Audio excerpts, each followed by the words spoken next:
So, toast fellas, hard to paint, cocktail players. How you doing? Welcome to episode number 19 of Hard to Paint Real Talk. Today we're going to be discussing Colin Kaepernick and how he refused to stand for the national anthem with my hosts, White Boy Dave. Crispin Alapag. And your name, motherfucker? What's your name? Your name? I damn near forgot it. Cedric Bello. Just fucking with y'all. So what do you guys think about, Kaepernick not standing for the national anthem? I'll stand for his ass now. No, I'm just playing. I mean, everybody got their own preference, I believe, I mean, like we said, I think Trump did it too, right? Nobody called him making a big thing, even though his reasoning for it had no purpose behind it. Yeah. I mean, I get it and then I don't get it. I mean, but still, that's his preference. Yeah. You choose to do what you want to do. No one, I mean, everybody has, I was going to criticize, of course, about what their opinion of it is.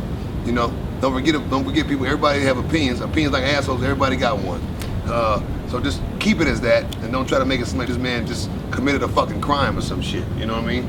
That's how I look at it. I have nothing really in depth to really say about it other than that was his choice. Well, I have mixed feelings about it. I'm a strong believer in American, and I've been to a lot of different countries. We talked about travel tourism and going to different places and coming back to America important.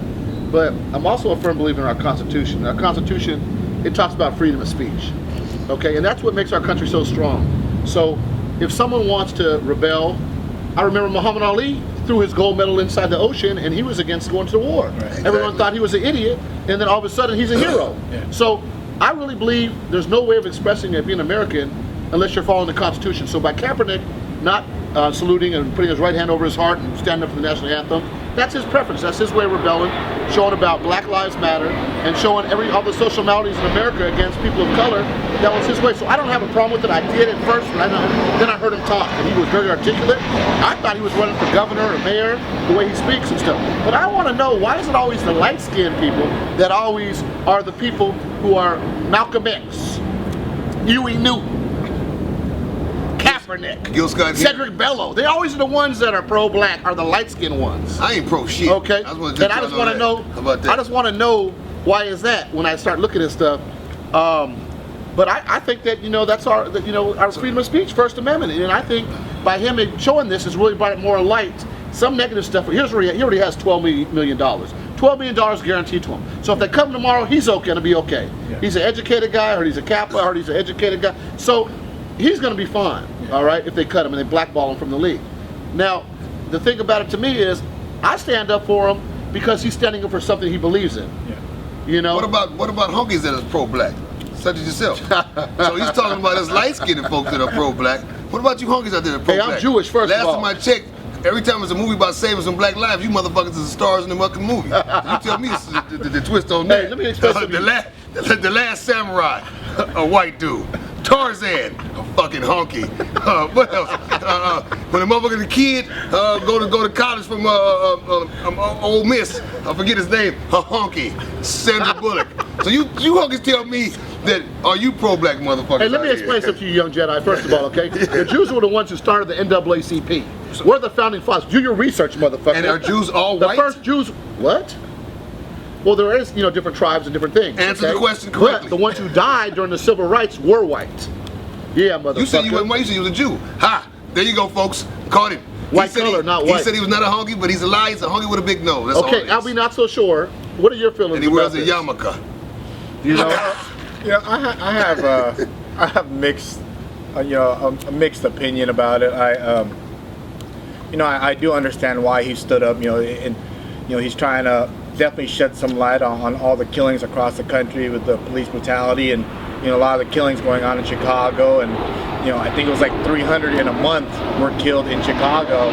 Rose's people just got killed. They're Dwayne Wade. Yeah, Dwayne Wade. Okay. And so definitely something that I think the country as a whole we definitely want to shed a light on, and the only thing the thing that I have a mixed opinion about is that you don't stand for the national anthem, and I understand why he didn't stand. But on the flip side of it, there's a lot of Americans that died for our flag, and so for me, you still have to show respect for all of our countrymen that have died protecting our country. And so I really have mixed reviews about it, or mixed opinion about it. I do understand why, but on the flip side of it, I think about all the soldiers that go and fight for our country and leave their families and do everything they can to protect our freedom. To me, it's kind of disrespectful to them. You talked about that. Yeah, it's kind of disrespectful to them because they gave up their lives for the beautiful country that we live in. And granted, we're not perfect, but go live in another country. It's real fucked up in some other places around the world. And so, I have mixed. There might have been a different way he could have shown that. Yeah. Is that what you're saying? I don't know. I mean, I get it. I understand why he did it. That, of course, that's his choice. We have freedom of choice and speech and expression, and so I get it. But sexual preference, we have freedom of that. Yeah. And then they're also saying, that when the national goes on, national anthem comes on, that Trump doesn't, put his hand over his heart, and they're like, well, why are we so focused on Kaepernick? This guy's running for the president of our country, and he doesn't even, show respect to our national anthem. And so that's something else. I'm like, you're right. That's a great point. You're talking about Kaepernick, but this guy's the leading. Come on, come on, people, come on, get your head out your fucking ass. Just like my man Crispin said, that's a great fucking point, though. You criticize a football player, but you won't criticize or say anything about this motherfucker that's running for president, that he won't do it. So what does that say? That's going to be you leading the United States of America. Yeah. Sounds like a little a backward type of thinking to me. Biased opinion. Yeah, it's very biased. I mean, that's fine too, but don't put so much effort on this young man for his thoughts and his beliefs. That's all I'm saying. Now, as far as team, he's sorry as fuck. The 49ers suck. Okay, I'm a Raider Nation. You already know Raider Nation South LA. Shout out to my club. Raider Nation. The Raider Nation the 49ers suck. Large cocks in the Castro district. That's why they're the 49ers. Excuse me, omit that. I love gay people. I love my friend Cedric, Sean Bello. I just wanted to speak on that.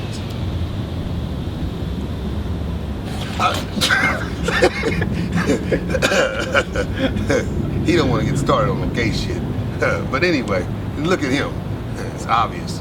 But anyway, look how he holds his cup. Now, getting back to the point. The point, like Crispin was saying, my brother Crispin was saying, those are valid points. You have to sit back and think about what you say before you say it. And then, of course, the way you say it. Yeah. Because, like I said, everybody has an opinion. That's what the world is made of. We all can agree to disagree on a variety of subjects. But don't try to bash this young man for his beliefs and how he felt.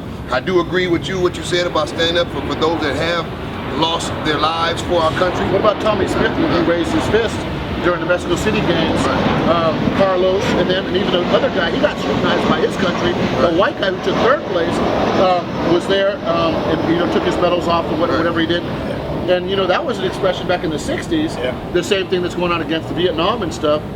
And they're looked at as heroes. Right. Same thing with, as I said, with Ali. Yeah. His views, and everything comes back around. So if it brings light on the situation, to me, if it brings light, more stuff that's going to help with our police agencies not killing unarmed people and social maladies throughout inner cities, brown and black, then the power to it. Yeah. That's your First Amendment, freedom of speech. I agree. I mean, it hurts me that America. I just saw a tribute to an old Navy guy who couldn't make it. I posted it on Facebook, and they actually came and did a whole presentation and shook his hand. It was an old veteran. Yeah. So I can understand why people would feel offended, especially military vets and people who have been in the military and have died, have lost family members. And, and that's why I say I have a mixed opinion about it, because I do understand, why he did that, and that's definitely something that's very, very important to what's going on in our country today.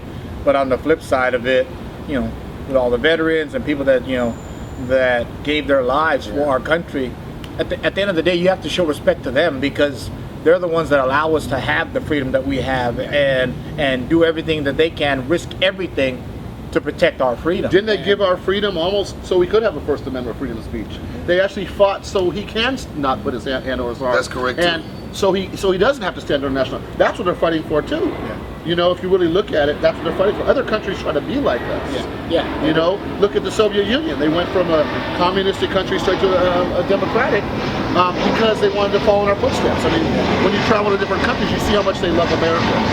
You know, and the people, because they want it to be free, even though we're not free 100%, because there's still a lot of problems within, you know, our government, the way it's structured. Because if we were actually free, we would actually be able to move and do the things that we really like to do in the society. Of course, there's supposed to be stipulations. I do agree with that. You have to have some type of order. But if you have no order, of course, you have chaos. You know, so therefore, you know. But from what my two partners were saying here is that I would like to say thank you for those that do take that initiative to go and serve for our country. Because we commend you and we thank you. Because without you, there is no us. You know, so it goes both ways. And you know, we just want to express our feelings on how we feel about the views of what other people say, and give it to you, like we say, hard in the paint. Keep it real talk.